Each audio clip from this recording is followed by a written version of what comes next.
sabi niya, yung dalawang ibon na yun, type yun ng Kristiyano yun. Sabi niya doon na.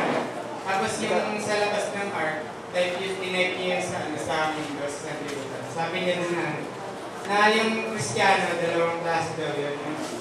Yung Kristiyano na pag pinalabas mo, sa pinalabi yung sa Libutan, hindi na nakabalik, sa tipo daw yun ng uwa. Kasi di ba yung uwa parang nag-i-engage siya sa mga patay dun sa nung time na yun. Kasi sabi niya, yung picture na yun. Nung time daw na yun, maraming nakalutang na pampay dun sa labas ng ark. So, yung uwak, nag-enjoy na dun sa labas, hindi na bumalik. Tapos sabi niya dun na yung dove naman, di ba nung pinalipad niya, lumabas yung dove, pero ilang lang, bumalik din. Like yun ang Christian na kahit makakihalubilo sa Libutan. Sino nagbabatay? Hindi talaga nangangatak.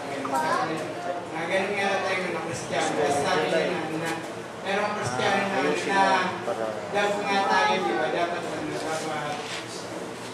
tayo magpumilit na maging uwag. Tayo magpumilit doon sa Libutan. Kasi kung love tayo, dapat pabalik tayo sa Diyos.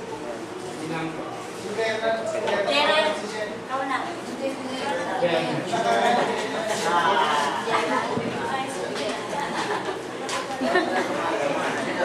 Turo ka ng turo, ikaw pala.